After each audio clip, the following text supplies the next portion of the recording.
حضرت ابو ہریرہ کہتے ہیں کہ رسول کریم صلی اللہ علیہ وسلم ایک مرتبہ رفع حاجت کے لیے تشریف لے گئے۔ آپ کی عادت مبارکہ تھی کہ آپ چلتے وقت ادھر ادھر نہیں دیکھا کرتے تھے، تو میں بھی آپ کے پیچھے آپ کے قریب پہنچ گیا۔ مجھے دیکھ کر آپ نے فرمایا کہ مجھے پتھر ڈھونڈ دو تاکہ میں ان سے پاکی حاصل کروں، یا اسی جیسا کوئی لفظ فرمایا، اور فرمایا کہ ہڈی اور گوبر نہ لانا۔ چنانچہ میں اپنے دامن میں پتھر بھر کر آپ کے پاس لے گیا اور آپ کے پہلو میں رکھ دیے اور آپ کے پاس سے ہٹ گیا۔ جب آپ قضاء حاجت سے فارغ ہوئے تو آپ نے پتھروں سے استنجا کیا۔ صحیح بخاری حدیث نمبر 156۔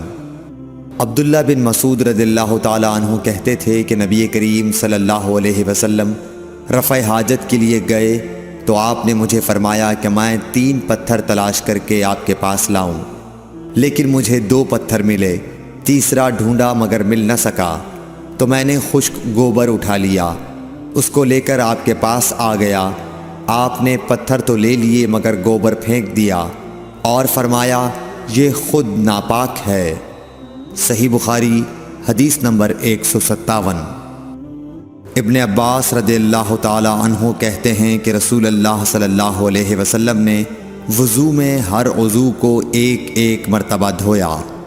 صحیح بخاری حدیث نمبر 158۔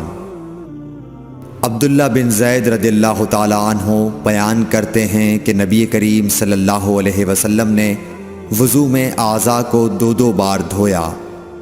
صحیح بخاری حدیث نمبر 159۔ حضرت عثمان بن عفان رضی اللہ تعالی عنہ نے پانی کا برتن مانگا اور لے کر پہلے اپنی ہتھیلیوں پر 3 مرتبہ پانی ڈالا، پھر انہیں دھویا۔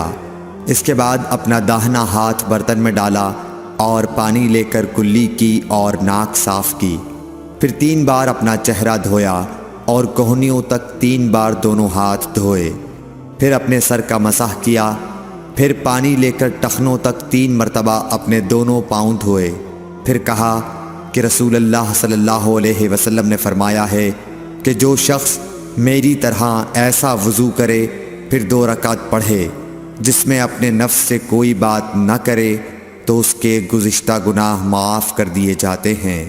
صحیح بخاری حدیث نمبر 160۔